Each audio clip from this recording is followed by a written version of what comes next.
Hello and welcome to the Trail and Adventure Motorbike Podcast with me, Clive Barber, and my good mate, Noel Tom.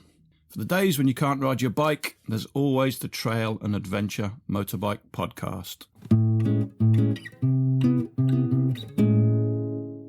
Welcome to Season 3, Episode 4. In this week's exciting instalment, I have a bit of a catch-up with Noel, find out all about his trip to France. We just talk about random stuff. And then we are joined by Tim Chapman, who tells some quite remarkable stories about his trips through the early 90s and more recently on the ACT in Portugal. He's got some great stories. I think you'll enjoy this one.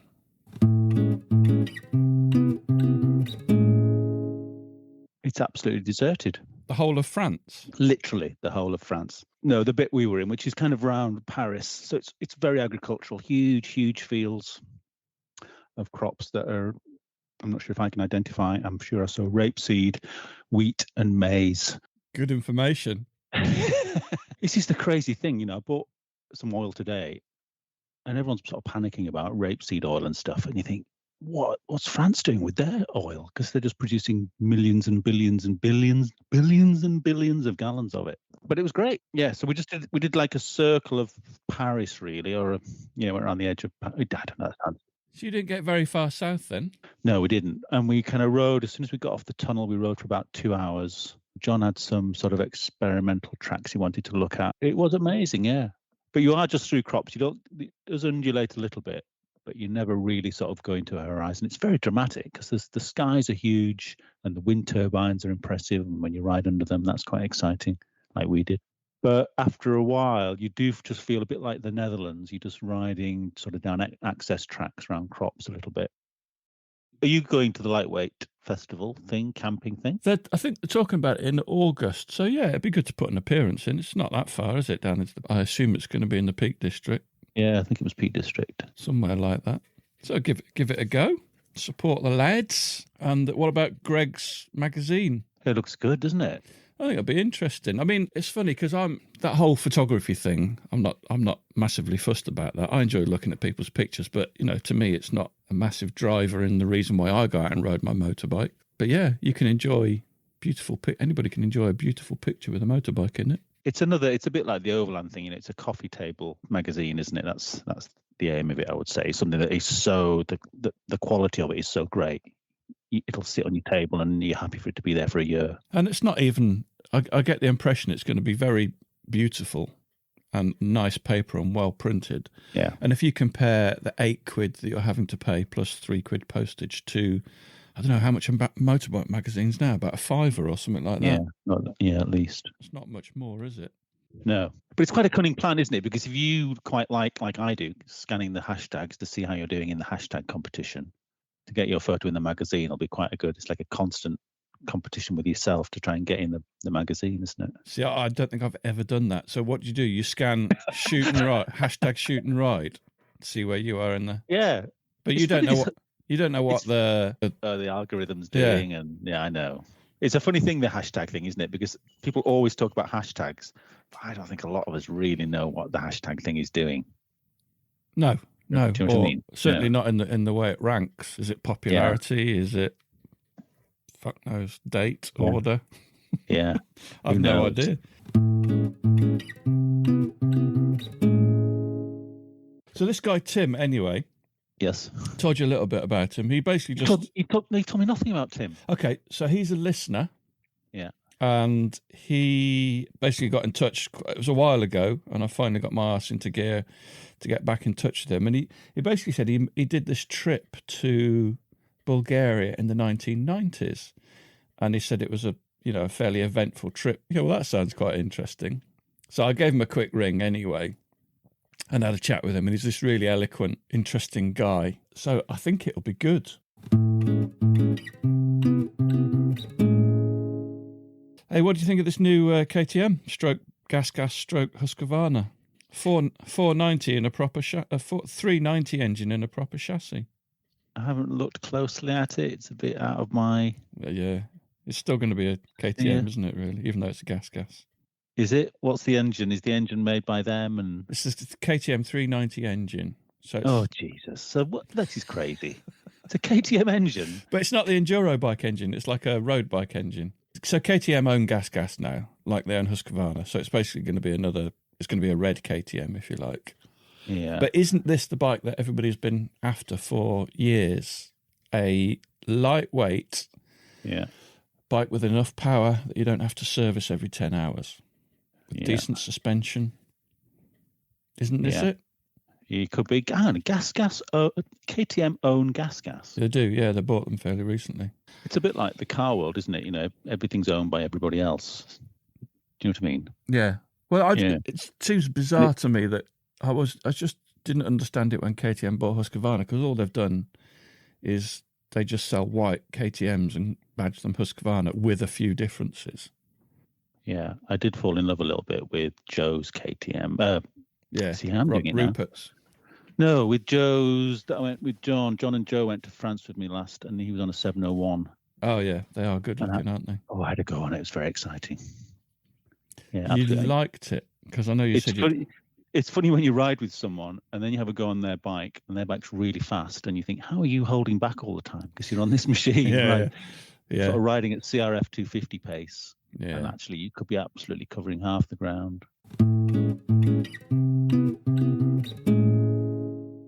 So the Indian guy, the guy coming over from India. Oh, yeah, these two people, brilliant. Yeah, that looks interesting. He sort of got in touch with John, obviously, because of the GWT? The Great Indian Trail? Or the Great... Yeah. Well, it's an Indian... basically some trail through India, isn't it? Yeah. So he's coming over, and I think we'll probably meet him, because I think he's wanting to do a bit of a lap of the UK. Or ride around the north, at least. Superb. Would you try and do it in person then? That would be good. Get the microphones back out of storage. That'd be awesome. Yeah. And then the other guy looks ace as well. Have you actually ever listened to him, watched any of his videos? Peter? Yes. I just see him on Instagram quite a lot. Yeah, his videos are good. I think he'd be a really good guest. Yeah. Yeah, that would be great. Yeah, and to tie him down. He's travelling around a lot, so I'll start a conversation and see when's a good time. Yeah, well, we can, as long as he's got an internet connection, we can do it from anywhere, really. But I think he's just gone off somewhere today, hasn't he? Yeah, a little bit intimidating talking to Pete Day. Is it? Why? Well, because he's a lively American, an American. What accent was that? it's what I've stolen that. That's Adam. That's whenever Adam Buxton talks about America, he's always he talks about it in like a 50s America, where the streets are paved with Coca-Cola. Excellent. No, I think it'd be a good guest, and he's done. Yeah. He puts his money where his mouth is. He seems to travel all over the places in Africa recently, wasn't he? Liberia. Yeah. Oh, it's good to see. I sort of thought at the time it's good to see somebody who's got a successful business and is doing something, with it, taking advantage of it like that. It's very impressive. Yeah, absolutely right. That's what I never understand about rich people. Why do you just keep on working when you've got loads of money? Just fucking stop and do fun things. But that's what they enjoy doing. So yeah, true. Should we tell people what the business is? Did what? Sorry, you haven't said what business it is yet. What business? What business? That Pete runs. Everyone knows Pete. No, they don't. Of course they don't. Don't they? No. Oh, it's just my little tunnel vision of the world. I'm going to let Tim's in the lobby now. I'm going to let him in. TC. Hey, here he is.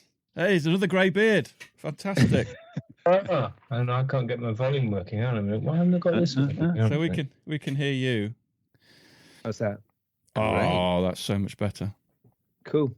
Right, can you hear us now in your headset? So much better. Yeah, so much better. Yeah, because Vince was very on it with getting it right, wasn't he? I really enjoy his company when I've been with him. He's really funny and quite outspoken.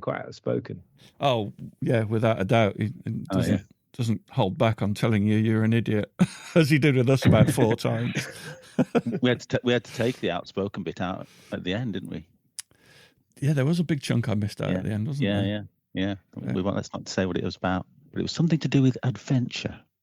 Oh, that was it. Yeah, the definition of adventure. We didn't want to upset people because, these days it's all about micro adventures, going sleeping out on the hills next to your house and paddling down. It was kind of the overuse of the word. Yeah, So he basically said you cannot use the word adventure unless you're doing something that has genuine peril in it.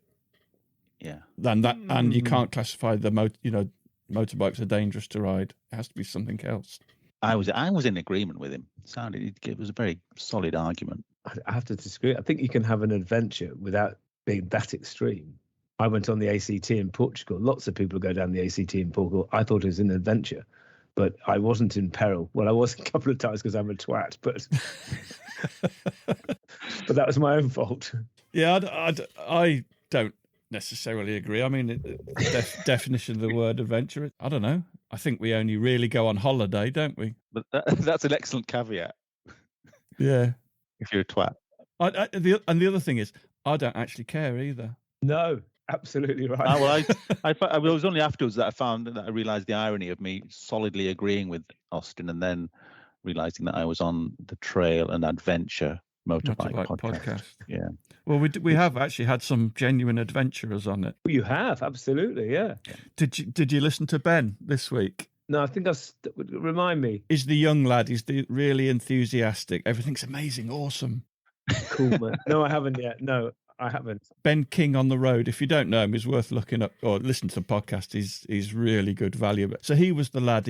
At 17, he flew out. He ended up living in Vietnam, riding little motorbikes around. He came back after a while, did a motorbike trip through South America. Wow, yeah. And at no point did he actually have a driving license while he did all of this, or insurance, or visas, or anything. He just goes off and does things. So, and the chances of having any kind of trousers that might have some padding in was the last thing on his mind. Yeah, I can't imagine he did really. But he's absolutely refreshing, and I really, really warmed to him. He's a lovely bloke. Just so nice to speak to someone that hasn't had their spirit crushed yet. Yes, absolutely. He hasn't realised the futility of life. Make the most of it while you can. He needs to get a job and a family and then do it, then work out what the challenges are in life. Yeah. If you want a real adventure, get a fucking sidecar and take the lot with you. But you can do that in Spain now. Have you seen those guys? Is it Spain or Portugal? You can hire a Ural. They've got tracks that a Ural will fit down with a sidecar, and you can borrow them for about a week, which sounds, I must say, hysterical, but I can't think of anybody who'd want to go in the sidecar. No, that sounds exciting. I like the sound of that. I can't think that Mrs. Chapman for a second would go anywhere near.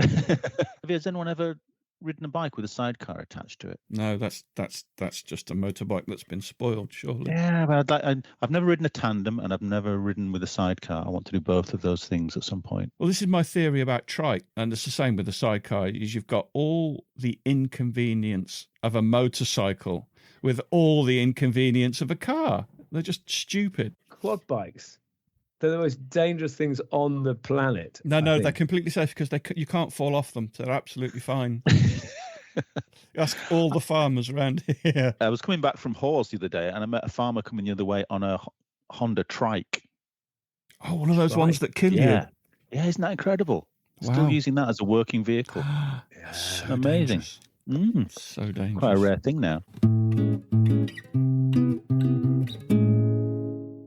We should record this podcast, really, shouldn't we? I assumed you were going to excerpt bits out of that, so I need to curb my language now then, or not? No, you don't. I always go with the explicit rating. Yes, I know. Yeah. So it's fine, and I fucking love swearing, so it's all right. So yeah, you're right. We just pressed record. I think, as I mentioned it a couple of weeks ago, we just pressed record and just record from the minute we go on, and then it gets edited down into something that people find mildly diverting.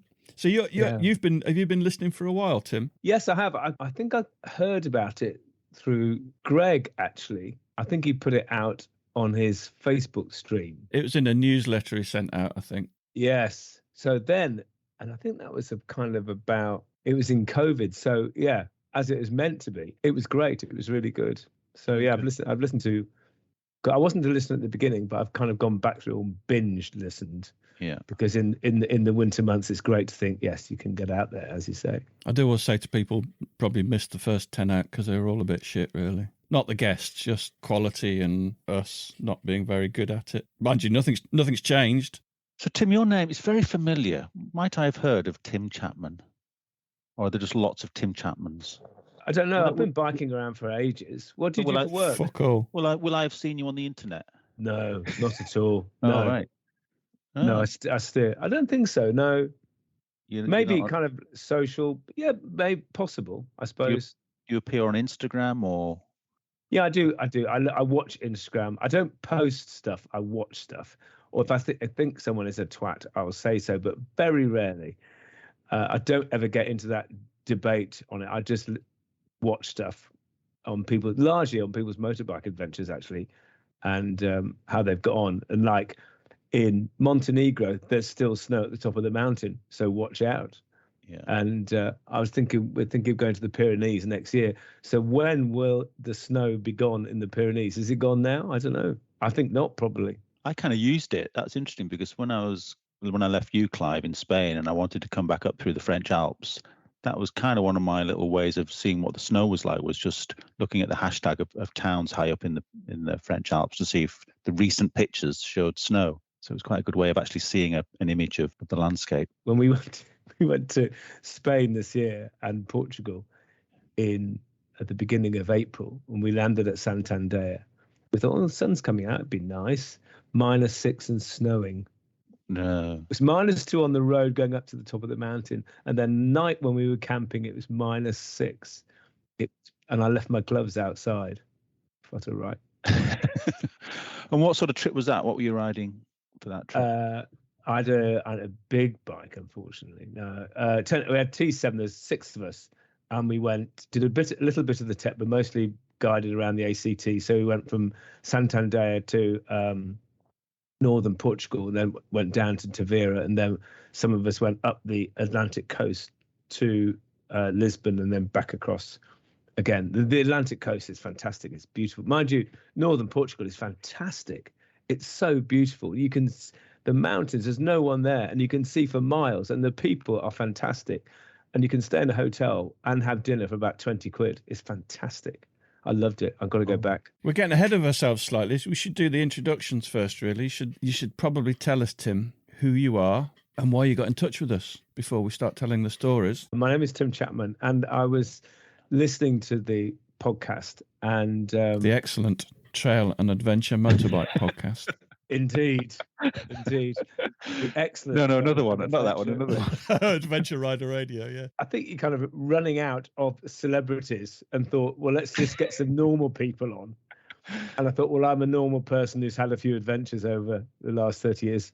So I dropped your line and said, I had a bit of adventure in Bulgaria. Do you fancy listening to this? And you said yes. To correct the record, we didn't run out of celebrities. At the time, we were writing to celebrities and they were ignoring us. But then it became more of a thing that, well, actually, you get the same guys doing the circuit, don't you? There's a group of them. Yeah. And they're all fantastic, all very entertaining. But actually, there's thousands of people out there that have also done these trips that haven't made a video or written a book or whatever it is, and they've got equally good stories to tell. The ones you told me about when you messaged me were like, this sounds really interesting. Because the best trips have always got a bit of upset, haven't they? Oh, yeah. It's all the bits that kind of go wrong that are the most entertaining. You know, when Noel crashes again, that's always good for a film. Films have been made around less than that. Loose battery terminals have made films. Greg's film's, 22 minutes long, and your crash is about 15 of that 22 minutes. Sorry, yes, I interrupted you, Tim. So tell us about the trip that you hooked me in with. In 1996, I got a bit of a plan to go on a trip. And the trip originally, the idea was to go to Gallipoli. And I got a bit of a penchant for Eastern Europe at the time because I was doing some work out there. And it's a great place, still is a great place, but it was really kind of like the Wild East around there. So I thought, well, it'd be great to have a trip to go to Gallipoli and go to Eastern Europe. And I'm one of those guys, let's not have pub talk. And I was at the pub with a friend of mine who's also called Tim. I said, should we do it? And he says, yeah. I said, fine. And the next day I said, fine, I booked the ferry. Come on, let's go. And I think it was 1996 because presumably there was a celebration of some kind of the war that took place in Gallipoli. And we were very interested in going to go and look back. And the irony, of course, is we never made it to Gallipoli for various reasons, which I'm going to. So between that conversation and what was the time? How long did you have to prepare before the ferry set off? I don't think it's a massive long time. Probably about, normally these things take forever, but I think it's probably about 6 months or so. Tell us a little bit more about yourself. We always like to ask people what's in the garage and what's their biggest spanner. In the garage is Tenere T7, which I've got. I've had bikes from them, so I've only ever had one bike at a time. I don't know how these people have loads, looking behind you. Yeah. I've only got room for one. So it's largely full of camping gear and one motorbike. And biggest spanner is the one that will probably undo the wheel. That's the largest and most important one I've got. It's probably a 24 or a 27, I reckon. 27, Yeah, not bad. 27. Well, all right. So what did you have before the T7?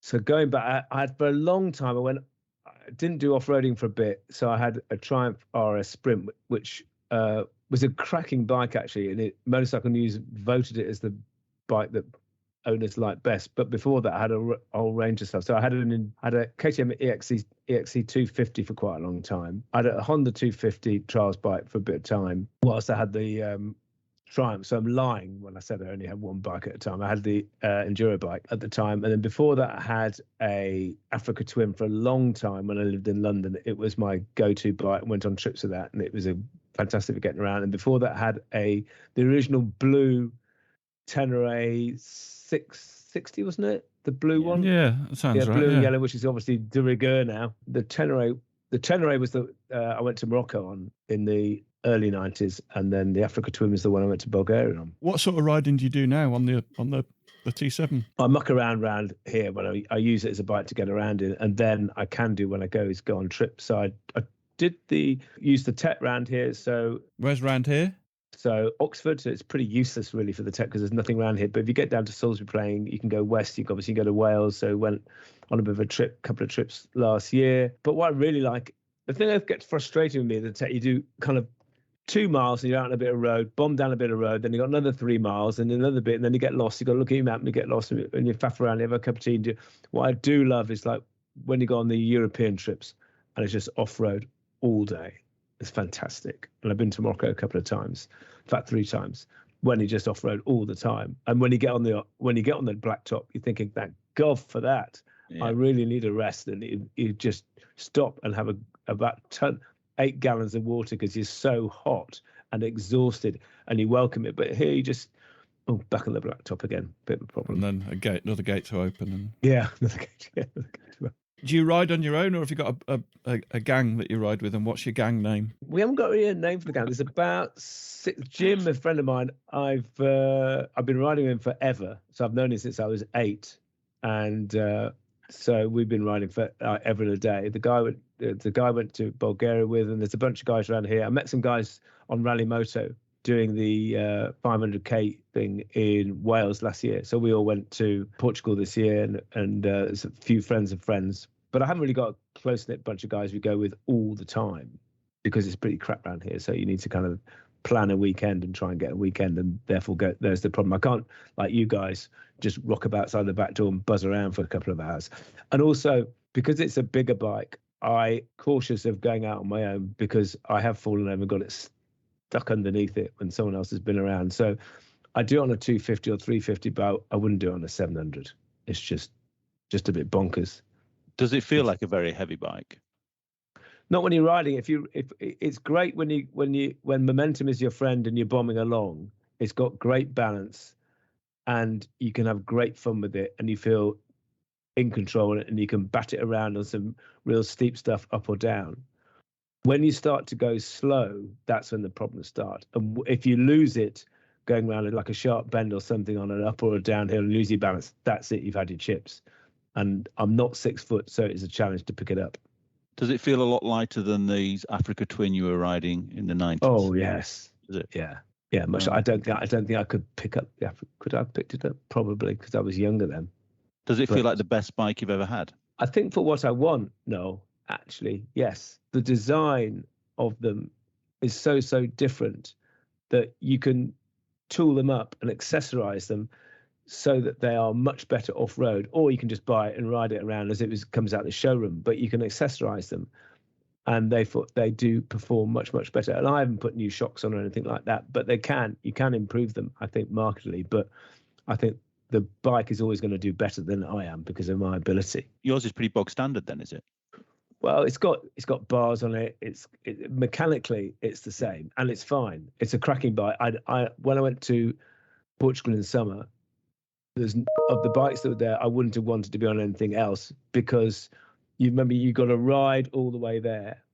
It's mostly twin track, not much single track. There's not much kind of vertical cliff to go up or down. So in that respect, it was absolutely brilliant, and it performed superbly. And I loved every minute of it. It was super. But you kind of think, would I like to be on a 250 when you're on the trail? Yeah, you would. Of course you would. It'd be fantastic. But then again, you wouldn't want to ride all the way from southern Portugal all the way back to Santaia on a 250, I don't think. Well, you could, but it wouldn't be. It was pretty boring on a 700. It'd be worse on the 250. It's a great bike. I think they're going to sell shed loads of those things, aren't they? I think they already have. If you look on Instagram and places, there's loads of people riding them, aren't there? If it's got someone like me thinking about it. It's got great torque, fantastic torque. You can battle up a bloody steep hill in third gear and it's fine, absolutely fine. It's got amazing torque, and the balance. As long as you're not going really slow, but if you could just blat it on the corner, then you keep upright, easy peas, and you just bomb on, keep the momentum going, and it's great. Can you pop the front wheel up a little bit on it? Is it that kind of power? Yes, if you're that way inclined. I'm too old and sensible, obviously, to perform like that any longer. I mean, not to wheelie, but if you came up against something where you just wanted to quickly. Oh yes, yeah, you could. Although Jim, my friend, he came across them. He was on his own and went over a big log, front wheel on one side, back wheel on the other. Took him about an hour to get it off. That's the heavy thing again, isn't it? Yeah, lifting them off on his own. You did your Bulgaria trip, which is kind of one of the things you talked about back in in 96, I think you said, which was about the same time that Austin Vince and his brother and the rest of the crew set off to travel around the world and make a film about it. Yes, and the thing that got me, but I did a trip to Morocco, I think in 91. So it was three of us. We had a super Tenere. I had a Tenere, and then another guy just had an XT600. And I didn't even have any overall trousers on. I just had a pair of boots and jeans, and I wore them for 4 weeks, however long it was. But I tell you what inspired me was, have you ever read that book, Johnny Bealby, when he goes to Africa, goes all the way down Africa? That is a fantastic book. I think I have read that one, actually, yeah. The Moon or something. And there's one bit, he's on a Triumph Bonneville. I think he's on a Triumph Bonneville. And he's going down a dirt track in the middle of bloody nowhere. And a gorilla walks into the track and stops and turns around and look at him. He shits himself and then looks at the gorilla, and the gorilla looks at him. They look back at each other, and then he wanders off. And he carries on. And I just thought, it was an amazing. The book is fantastic, and it's quite a sad book at the beginning, because he sets off with his mate, and his mate gets really badly injured and hurt in Egypt, and he doesn't go on the trip. So it's a decision of whether he's going to go on his own or not, and he does. Yeah. So that was a bit of a motivator for you then, having read that book and thinking, I can go off and travel on motorbikes. Because I guess people, I mean, I remember I went on the back of my dad's Honda 404 in 1977. Yeah. And, like you, I set off with an all-in-one waterproof oversuit over my normal clothes and a pair of wellies. Yeah. No protection at all. No. You just go off and did it. Yeah. And it was all right. And no navigation gear. You just had some maps. Yeah. And the scale was really crap. So you never really knew where you were. It's quite interesting because, Noel, you talked about, discovering the fact that you can ride your motorbike more than 30 miles away from where you lived. You took some inspiration from somebody, didn't you? Yeah, yeah. But there must have been people that just sort of got on their motorbike and thought, right, I'm going to go around the world, or I'm going to go to Bulgaria before it was a thing. Yeah, never considered it. Had you ridden bikes a lot then, Tim, just locally before you travelled on them? Yeah, I had done, but I lived in, I wasn't a Londoner, but like many people, I lived there for a bit. So I primarily had it as a means of just getting around, because it was easy in those days. You could park on the pavement, do what you want. And then it kind of led from that. It's like, why don't we go and do some proper biking and get an adventure? And I had an Africa Twin. Or no, those days I had the 660. I just thought, fine, let's go. Let's just buzz off. Why don't we just sod off? So me and a friend of mine, we just buggered off, and it was great. And you think you don't think you're invincible, but you just think, I'm just going to crack on and see what happens. And you get lost all the time. And Morocco is a great place. I think you've been to Morocco, haven't you? When was the last time you went to Morocco? Probably 5 years ago. It's changed a great deal. Apparently, this is what I'm really interested in. Is what's the difference between going in '91 and going a few years ago? How's it changed? Well, I was talking to a guy not so long ago for the motor adventure guys, and he was telling me there's the Tizen Test Pass. There's one, which is a gorge, isn't there? Yeah, where it's very famous. Yeah, where it's and it's really, really thin. You can barely see the sky. And when we went there, that was just rubble and rock, and you're riding through the riverbed. And now he showed me a picture, and now there's like stalls selling clothing, and it's all tarmac. And the challenge they've got now, those guys, is trying to have trips that are all off road, because more and more they're getting more and more tarmac down as the years go on. And it's pretty random. Yeah, pretty random. But we just stayed in places. It was great. I mean, I sort of did a lot of research about it, sort of getting through the port and everything. And I think I just imagined before I went that it would just be like a scene out of Indiana Jones. Yeah. And of course, when I landed at Tangiers, it was just totally different. It was far more modern than the port I'd just come out of in Europe. Yeah. Really. When was that? We first went in 2012. Okay. It was fairly new at that point, I think. But it wasn't at all what I imagined. I just had this stupid idea of what it would be like and how difficult it would be. And of course, it was a piece of piss, really, to get in. But it's quite fun getting through customs, because like about 1 million people want to help you get through customs. Just imagine how much you're going to pay them. Yeah. But did it feel like a wilder place in 91? Because I always think it's probably quite timeless. I imagine it's probably, and my guess would be that it's pretty much the same 20 years on. Marrakesh is pretty much the same, apart from the fact there's nightclubs and smart holidays going on there now. But the square in the middle where all the restaurants are and all that kind of stuff, and the souk is still the same, persuading you to buy the stuff and come and sit in their restaurant, all that kind of stuff. And there's still great people, but I think that it's much more accessible now than it was. Like Wazrat is a big film studio now. I think there's a big port at Gier, isn't there? Funny story about Wazrat. I've been there 5 times, but flying in, jumping on other people's bike. Yeah. Guided tours type thing. And we were riding back into Wazrat one time, and there was like a roadblock barrier across it was a pieced block. It was like a guard's hut with the barrier down, thinking, what on earth's going on here? We all stopped. And anyway, this guy came out of the hut and lifted the barrier up and went, it's just part of a film set, carry on. Were you on the film? You weren't on the film. No, we weren't on the film, but he was just looking after it was just like, what's going on here? And the guy that was guiding us was like, I have no idea what's going on here. It just shooed us off. Yeah. Bloody Russell Crowe again. Yeah, bloody blocking the road. Yeah. One of my lasting things was we bought obviously some local smokable material from the locals when we got there in the Rift Mountains. Smokable material. I've never heard it called smokable material before. It's not a public podcast. Bought a big golf ball sized piece. Yeah, we got back and we'd only got a smokable material. And we'd only got through about 2/3 of it because it's unbelievably strong, but very good. And we got back and this one guy says, I think I'm going to take it back to England. I'm going to wrap it up and put it. I said, has he not seen Midnight Express? Correct. Exactly what we said. I said, Ken, have you not seen Midnight Express? I said, be fine. I said, fine, you go first. And I said, I don't know you. He says, I'm going to wrap it up and put it in my fuel tank. I said, that'd be great when you get back then. I said, Ken, throw it in the fucking sea and stop being stupid.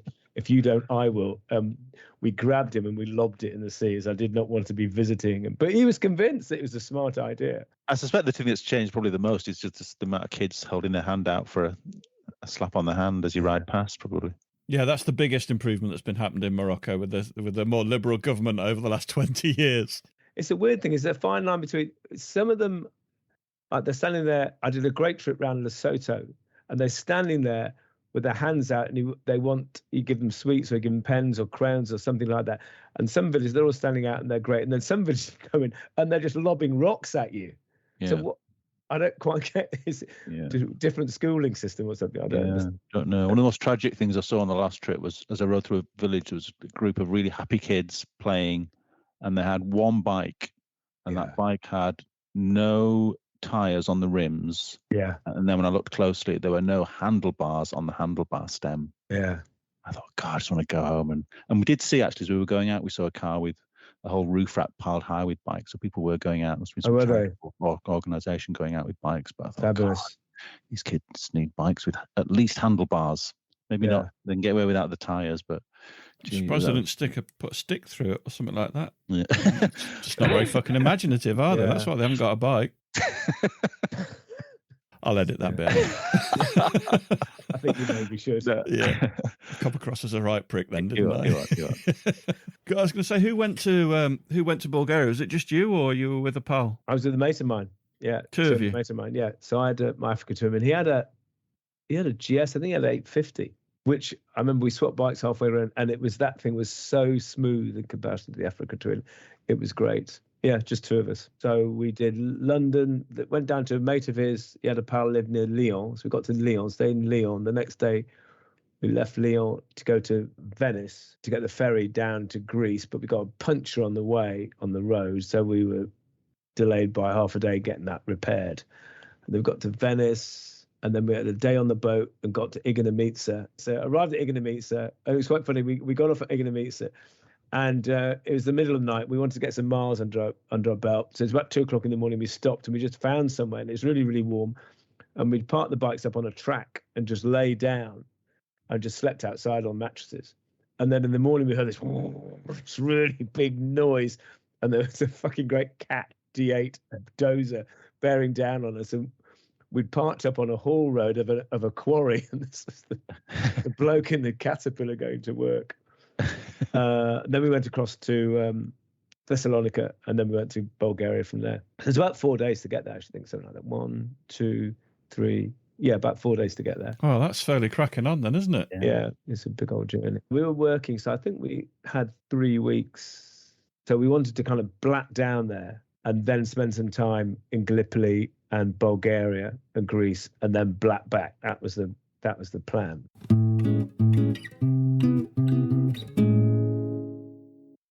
So I think now's a really good time to take an ad break.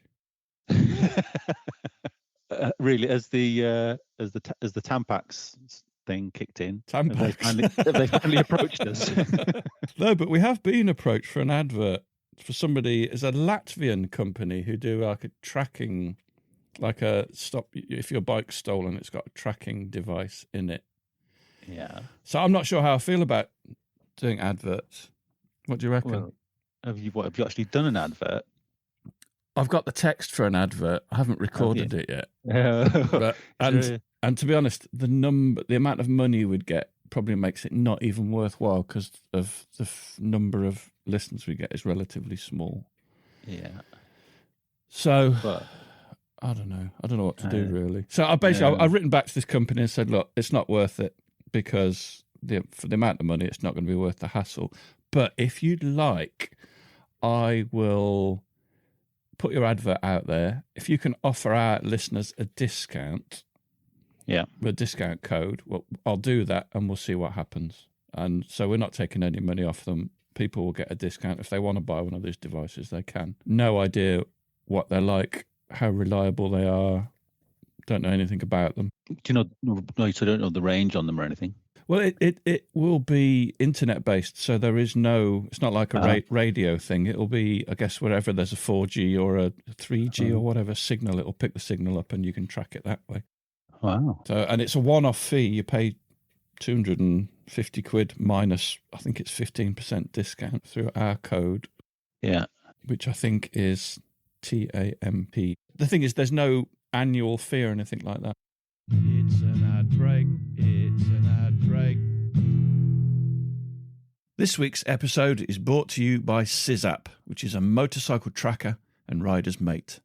SysApp is a monitoring device without contract, so there are no monthly fees. Some of the features SysApp provides include vehicle's real-time location, battery level control, trip history list, hits and crashes notification, towing detection, route sharing with friends, and group riding and events planning.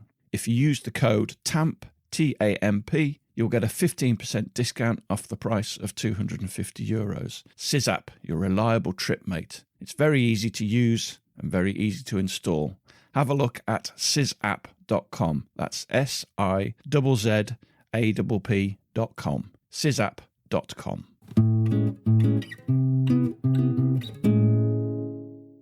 So you had some fairly entertaining times once you got to Bulgaria, by the sound of things. First of all, the great thing is the entrance when you got to get in there. So there's all kinds of stuff. You had to have a carnet for your bike, all kinds of documentation. You could apparently buy the visa when you're there, and you get there and there's like a bloody queue. First of all, you have to ride your bike through like a sheep dip, which is designed for HGV lorries, and it kind of goes up to your knees in this disgusting sludgy crap.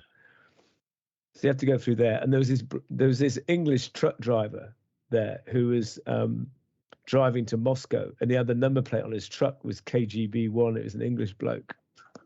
I don't know if anyone saw the funny side of it, apart from us Brits, but still. And then of course you get into the thing, and the cost of the visa was more than we thought. And in those days you didn't have credit cards that you could work in Bulgaria, so we only had travelers checks, and you can't use travelers checks to pay for a visa. So then we had to ask if there was a fee we could pay, in which case we could pay less. She says, yes, you must pay $1. So we had to pay $1 to get through. Then the army bloke wanted bribing to get through the gate. And then another bloke did on the other side to get through the gate. And by the end of it, we were like, bollocks, sorry, mate, open the lift, we're coming through. We got through, and it took us about an hour or so to get through. And then we checked into this hotel at the bottom. And it was really, really late, about 11 o'clock at night. And on the TV, England were playing Netherlands. And for once in our lives, England were 3-0 up. And we came into the bar, and they thought we were kind of obviously part of the English team because we were held in massive reverence because we were 3-0 up. So they put on our table, they put on a bottle of vodka on our table to drink for free. And it's one of those ones that you don't hold it around the bottle, the neck of it. You put your fingers through one of those holes like a demijohn. So it's like about 2 liters of vodka. And this friend of mine's got a problem with his appendix, so he can't drink. So I was left to drink the vast majority of this vodka. They were like, drink. And I was like, And we won the game. And then there was a great story. But half the people in the bar were the people who'd been at the post. So all the people we've been bribing at the post were at the bar spending our money in the bar. Can't remember what the score was, but the next morning we didn't go anywhere very quickly. Fucking hell. It's like the vodka wasn't good vodka either. How had you worked out your route for this trip? Just bought a Michelin map. And were you just looking for wiggly roads or for mountains or? Yeah, just wiggly road. Well, the plan was to go. We decided because we missed the ferry because of the puncture. Then we had to wait a few days to get the next ferry because it's not like every day. It's not like going to France. So we couldn't go to Gallipoli. So we made a bit of plans. So we just had a map, and we just try and take the smallest road we could. Or if we were late, then we bomb down a red road. If not, we just use the yellow roads. And we wanted to go to the Black Sea. So we went to a place called Varna on the Black Sea. And which in those days it was very much Eastern Bloc, so no one really wanted to help you. It wasn't a kind of customer-facing society in those days. It was a very, very different place, but it's fascinatingly interesting and so cheap. And people didn't know how to have fun then. If you were kind of like 30 and over. I read my diary about this before I phoned you, and it's like everyone over 30 or 40 was just grumpy, fed up, and pissed off about their life. Yeah. And everybody who was 20 and below was fantastically interested, knew politics backwards, understand the system, knew more about English politics than we did, and were comparing it and saying, why can't our country be like your country? We want to have a democracy. And there were all these people that just had so much impetus and energy to change the country. It was fantastic, and they were really refreshing. And we sat in bars. I saw one night we sat in a bar till like 4:30 in the morning, just drinking with these kids, just talking crap. Because also they wanted to learn English as well, because their English wasn't so great. So talking to us was another great means to get their English. Yeah, it was great. It's depressing but great. Yeah. I remember at Varna on the beach, that this big structure which was a slide that you could slide down to go into the sea. And I thought, this would be great. Let's go up here and have a look. So went to the top, and the rebar was sticking through the concrete. But they were sliding down on their feet. Yeah. Oh, Jesus. And I said, so if they slipped, just fucking rip your ass off. Oh, God. So it's stuff like that. And the food is just kind of going to a restaurant. What do you want? What's on the menu? They're going to go, cutlet. Cutlet of what? Just cutlet. But the beer was cheap and the wine was cheap. They're good people. They were great fun. I went to the Czechoslovakia about the same time, and that was it. It's like, we have food. Do you want it or not? There was no choices. It's like, we've got it. You can either eat it or not. But again, fantastic beer. Great beer, great people. I think the Czech Republic is pretty switched on, isn't it? Well, it's Czechoslovakia then. Oh, just before, before the split. So I think we got. I wasn't on a bike then. We got a train in from Austria into Prague. We got there at like 4:00 in the morning. We had no currency because you weren't allowed currency. We didn't have anywhere to stay. So we thought we'll just go and, sleep on a bench somewhere. And we got there, got off the train, and there must have been about 30 or 40 people saying, you can come and stay at my house. So we ended up staying with this lad who spoke really good English. And in fact, it was his grandmother's flat near the first free market supermarket in Prague. And I've got a photograph of all of our shopping. And it was like, people said, why on earth did you take a picture of your shopping? I went, well, you see all that? It was like 30p. Yeah. And a bottle of beer from the supermarket was 4p for a half a litre, so effectively a pint. And it was a bit embarrassing, but the landlady was tidying up the beer bottles every day. And we found out the reason she was doing that is because if you took them back, you got 2p back on the bottle. So 2p for a pint. How old were you then, Tim, on this trip? 96 is the trip. 96, so I was 35. No, you couldn't. You're not possibly that old. I don't believe it. Yeah, 35. Wow. 61 now. Wow, you're looking good for it. You look younger than Noel. I've got the good light on here. Luckily, I've kept my natural boyish good looks, unlike you two. So before, Tim, you held up a diary. Were you writing a diary on the go? Yeah, I always do if I go on a big trip, because it's fascinating.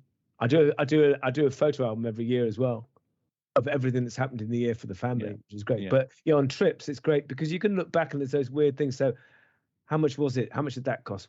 Where did we go? And because it'd be good to kind of redo these routes maybe in due course. It'd be fascinating. So I always take a trip. It's not necessarily I write it every single day. It might be just like you draw a map and say it's crap here. This is fantastic here, and this is a picture of so and so. Wasn't here 12. This guy was wonderfully helped us out so much. All that good stuff, and phone numbers and scores of playing cards and Scrabble and all that kind of crap.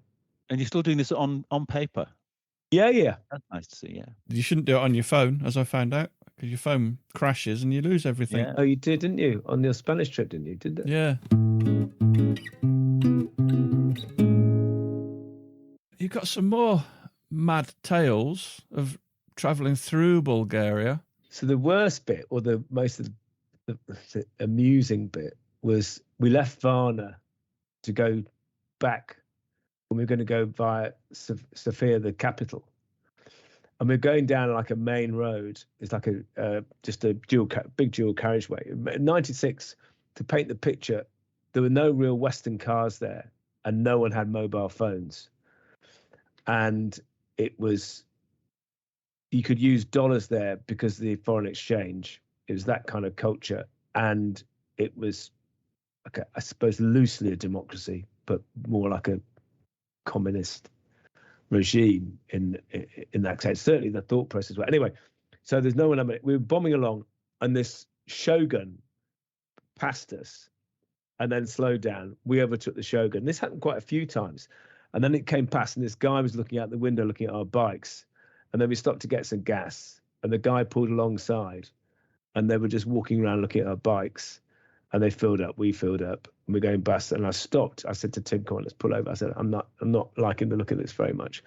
And this guy came past, and he made the sign of the pistol out the window, and his arms were like as big as my thighs.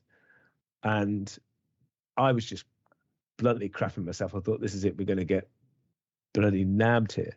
So I said, look, let's go into Sofia and see if we can lose them. So Tim was really relaxed about it, and I wasn't at all. And we got into Sofia, we're like going down all the one-way streets, buzzing through the little lanes, all this kind of stuff. We found this little square, and we stopped, had an ice cream. The bit hadn't kept up with you then as you were doing that. You had lost him. We kind of lost into we'd lost him, and then we stopped, and we were having the ice cream, and then across the square the Shogun appears. We should just make it clear that it's a Mitsubishi Shogun, not like an ancient Japanese military dictator. With a bloke with a sword, whack with the cornet. Yeah, it was a 4x4 car, maroon colour it was, I remember. And he was there, and he just sat there. And they got out the car, and they just sat there, and we're like, fucking hell, fuck. And I was like, right. We had a plan to go to the place called the Rila Monastery, which I'll tell you about in a minute. I said, okay, well, let's get out of town, but let's go through the industrial area, because the roads will be fast, and it doesn't matter what they're like. We can go just as fast as a Shogun, if not faster. And if we need to take a detour, we can take a detour. But the problem was, all the road signs in Cyrillic, so you have to have two maps. You have a Latin map and a Cyrillic map. So you have to learn what the town was on the outskirts of Sofia that went to the Rila Monastery. So I remember we written that down on marker pen on the petrol tank, so we knew what it looked like. And I had a Cyrillic map, and Tim had the Latin map. I said, okay, right, fucking let's go for it. So we launched away off, and of course the guy got in his car and followed us, but we lost him. And we were bombing down the A road, and we saw the turn for the Rila Monastery, and you wind up this mountain for ages and ages and ages. And if you ever get a chance to go to the Rila Monastery, it is incredible. I'm not a particularly religious person, but it is astonishing. It's made of wood. It's 4 stories high, and it's got like a big quadrangle in the middle, and the monks live in there. Well, I don't know if they live in there today. They certainly lived in the 90s. And you can go in there, and inside it's all painted, and a lot of it is in real gold leaf. The whole place is painted on the inside. It's absolutely amazing. And the monks are there, and they go to the church services, doing their bit, etc., etc. And we arrived, and we asked the abbot or the head monk if we could bring our motorbikes in. And he said, no, because you got petrol in those, and this is a wooden monastery. So you can't. And eventually we told him about our slight predicament. And he said, okay, you can bring them in, but you got to chain them to the fire engine. And the fire engine was like a wooden tank on wheels with a horse that was in a stable. So I said, fine, anything you want is fine. So we pushed them in. And the monks, and they were very nice. They gave us a room in this dormitory, and we stayed there. And the only place to go out for supper was the bakery, which the monks ran, which was just outside. So we had a shower and freshened up, all that kind of caper. Went outside to the bakery. We were just having our meal. The chef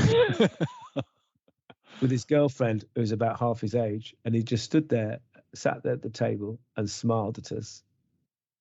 And I, by now, have shat myself a number of occasions. Tim is still remarkably, he says it's just a coincidence. I said, it's not a coincidence at all. And I had the registration number written down in the book I was reading at the time, which I've still got somewhere.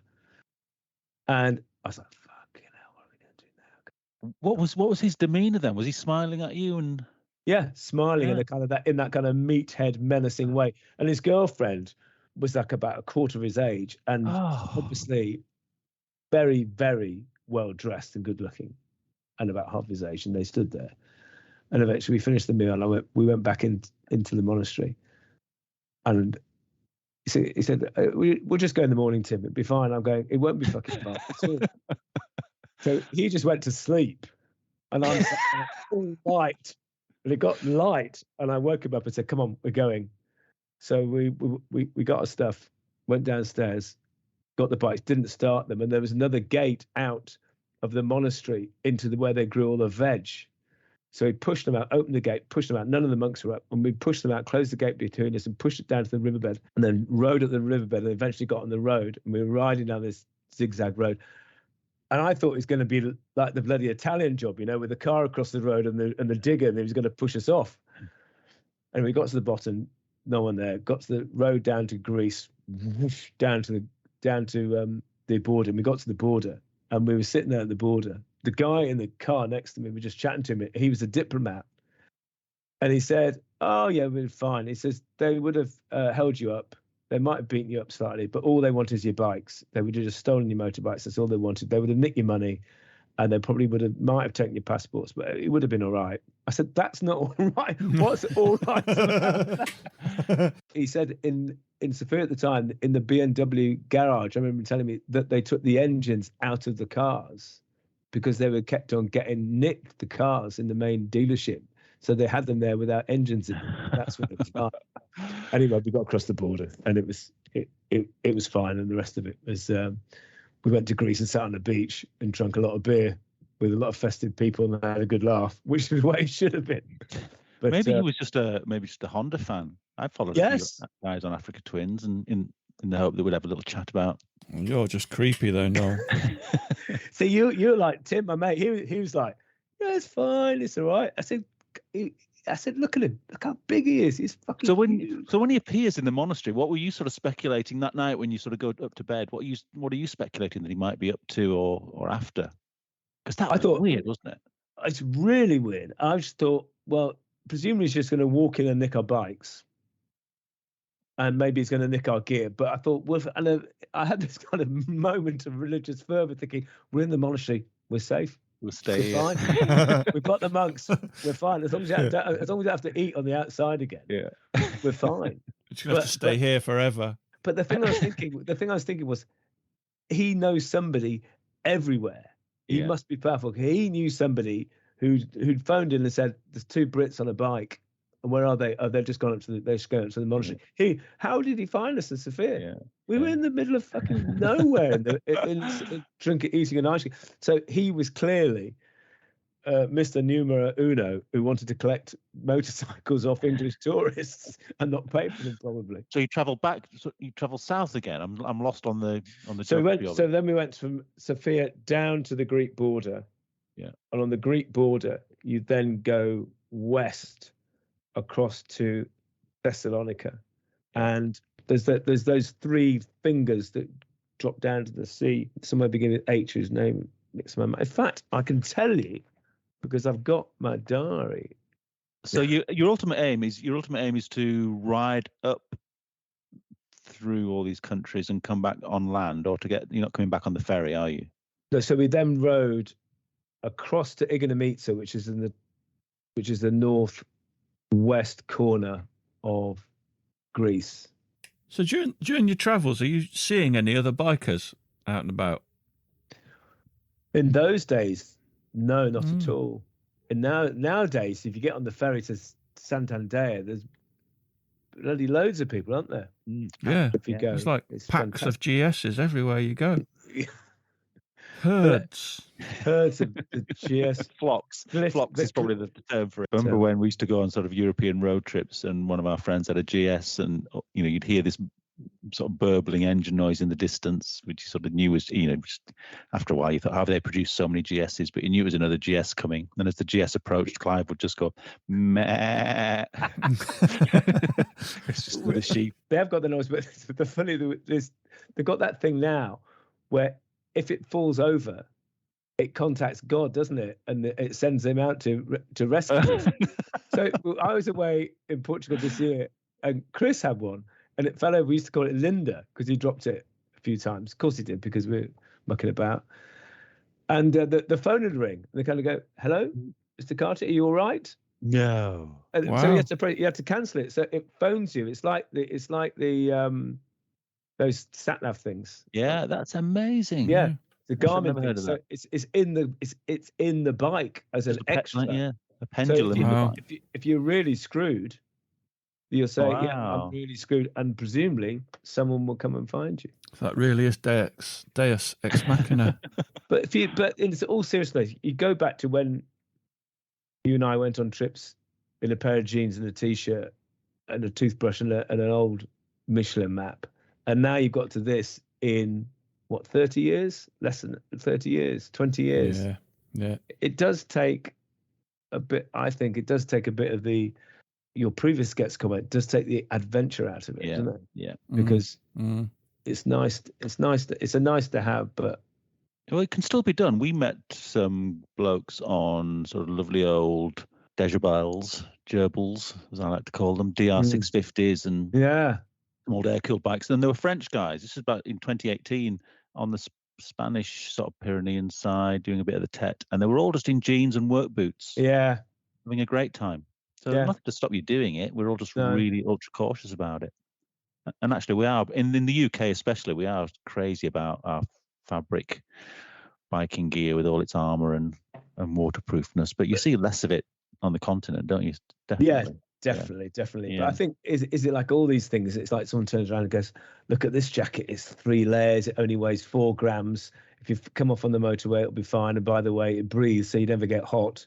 And you think, how much is it? Oh, it's £1,000. Fine, I'm going to save up and have one of those then. Yeah. It's point. You might as well just take a bell staff that you did 30 years ago. Yeah. But I met this guy I went to the ABR thing for the first time last year, and there's a guy there who had a 1950s Harley, and he'd been through Africa, South America, he'd been to like Pakistan. There's that deathly thing in Lesotho, the zigzag road. He'd been down that on it, and the ground clearance was about 4 inches, and it was and it had the original sprung seat. Yeah. And he was a great bloke. He was just like, just set off, fuck off, see what happens. Did you want to talk a little bit about the ACT? Because we haven't really covered that. Happy to. Yeah, because the ACT, the 6 of us, we thought we'd go on the ACT rather than the TET, although we did do the TET as well. And I think the TET is definitely trickier than the ACT in parts. The ACT is generally twin track, albeit, and most of it, there is some really steep stuff, and there are some real challenging bits and river crossings and stuff like that, but nothing like the TET. There's no real single. This is the thing. Most people don't seem to realise that the TET has been created with small bikes in mind. Yeah. I was looking at a couple of things today where people have got these huge big bikes stuck in deep mud or over logs and things like that. And it's like, well, yeah, that's going to happen. So you've got to be ready for that. If you do it, then that's fine. But be ready that it's going to be a bit of a challenge. So we got down when we were doing a bit of the TET before we started on the ACT. There's a bit we got down to this river, and it was pretty wide and pretty deep and bloody rocky. And also, it was really cold. It was snowing. And I just thought, nah, I'm not going to do that. But you could have done it on one of your bikes behind, you could have done that on a 250, but you don't want to be doing it on a bloody GS loaded up with gear on day 2. So you just got to, but the ACT is really nice. It's kind of, the signposting seems good. The guys who do it on adventure bikes, so it's designed for adventure bikes. The distances during the day are fine. The only thing I'd say is that it's kind of very much you kind of start from A, you get to B. It tells you where you can stay. You get to C, you can tell where the hotel is. So you kind of think, I've got to go from A to B to C, and I quite like the adventure of not going from A to B. You kind of, okay, why don't we just go down there, and having quite less of a route, which I think we might do next time. Just say, okay, that's the route, and you can do a bit of TET and a bit of ACT. I know absolutely nothing about it, but is it all freely available on the internet, or how do you access? The ACT stands for Adventure Country Tracks. And basically, you can it works in a similar way to the TET. You can download the maps, and they cover various countries, don't they? We've talked about it before, haven't we? I think on the podcast, maybe it was another listener episode. Well, I know they do the Pyrenees. I quite fancy that. There's one in Italy, which is quite long, and the first day is just very flat and largely on road. I think there's one in Greece, which I really fancy doing, because you can get to Igoumenitsa, get the ferry from Venice, and then you go up from Greece, and then you could just get into. I'd love to go Albania and Kosovo and Serbia and places like that. I'd love to do a trip around there. So you could do that. And I think there's one in Romania as well, but it's just a bloody long way to get there, isn't it? That's the problem with these places. And what's your sort of usual level of luxury on a trip? Are you camping a lot, or are you sort of one night in a tent, one night in a hotel? Well, the hotels in Portugal were so cheap. We stayed the first night and we camped and it was bloody freezing. And after that, we never camped because we just found places and it was like, this is really nice. We stayed in a vineyard, we stayed by a river, we stayed in various places, and they were just really nice. So we didn't bother camping again. But when we were going up the Atlantic coast, we were going to camp, but we were somewhat scuppered because the storm came in and we got absolutely piss wet through. So we went back to Santander and went around up there. But I prefer camping. I'd love to camp. But I think you've got to be slightly cautious about building fires and this kind of stuff in some of these places. Like you can't be building a fire in the middle of Spain in July for obvious reasons. Yeah. So I do prefer camping, but then again, it is nice to have a shower, get all the grit out the system. Yeah, if the accommodation is cheap, it's very hard to not take it, isn't it? Especially if you start. What time do you start in the morning? Because like you see the ACT guys and they're starting off and it's like dawn, it's still dark. I'm not like that. I want to get up, have breakfast, get cracking, have a coffee, but I'm happy to finish late. We've never had an official time, but we all seem to wake up about 7 o'clock and leave by 9. Do we? I'd have thought it was later than that. No, it's usually around 9, sometimes later. I'm sure we've had half 9. There's a lot. Seems to me like there's lots of half 9, 10 o'clock days. But no, I'm not probably not a crack of dawn. But then we'll ride to the first coffee stop and then stop for an hour. Yeah. But it's a gentleman's trip. If you got to do that, you need to kind of you've got to like get up early, have breakfast, take packed lunch, and expect to be still riding when it's dark. But if you do that 5 days back to back, you're knackered at the end of day 5. So you got to enjoy the thing. Yeah. As I always say to people, I'm on my bleeding holidays. I don't want to do a route march. I want to have some fun too. So just to catch up on ACT, I think you mentioned everywhere: Italy, Romania, Greece, Portugal, and the Pyrenees. If you want twin track dirt tracks, do it. If you want stuff, I think, well, you know the tech probably, but you know the tech better than I do, which is for smaller bikes. I think that's the differential. Yeah. Well, you've got to. It does cause the people behind the tech endless frustration to see these big bikes on their sides every day. But you can't. It's a tricky thing because you can't say to people, "Don't take that bike down." It's not up to them to tell people what to ride and how to ride. But I think, like Clive says, it has been designed around. The website is adventurecountrytracks.com as well, and there's films on there and all sorts of each of the different tracks that are available. So looks amazing. So rather than a route across Europe, it is just the best of that particular area on that style of bike. Yeah. If you have a certain age and a certain bike, bang on. If you want to get a 250 and razz up steep hills and go through the mud and all that kind of stuff, it's not that. Use the tech. Yeah, I love both. There was an interesting day in Portugal when it said 65% off-road. I thought, perfect, great day. It was 100% off-road. There was no tarmac at all because the sea roads aren't tarmacked. So when you get to the top of the ridges where it goes, all the wind farms. So that, I think, was classified as road when it wasn't. It's just dirt track. So you're fine. You can bang along at any speed you want to, but it's not blacktop. Yeah. So Clive, you've got the perfect bike for this. The big, horrible, ugly KTM bike. KTM 1050. It's the perfect bike for everything, mate.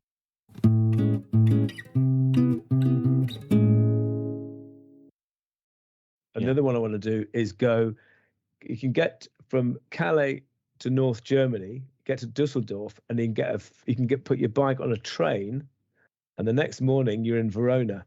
So then you are 40 minutes from the Italian. I'm making a note at Calais, Dusseldorf. I think it's either Dusseldorf or Dortmund, and there's an overnight train which arrives in Verona the next day. Go to Seat 61 website.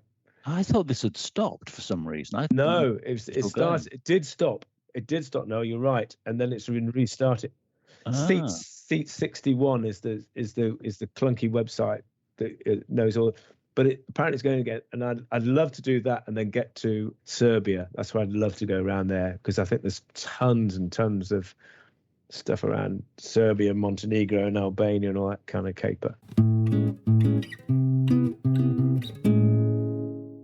So, a massive thanks to Tim. That's some great stuff there. And thank you for joining us yet again. If you've got any good stories you want to share, please get in touch, either through Facebook, our Facebook page, or through our Instagram page. Don't forget, I'll be at the ABR.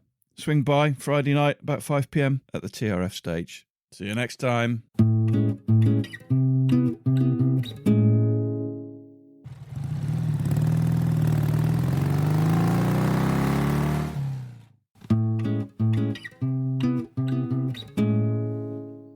Thanks for listening. We really appreciate your support. Don't forget you can follow us on Facebook and Instagram. And if you really appreciate what we do, you could consider supporting us on Patreon or buy us a coffee.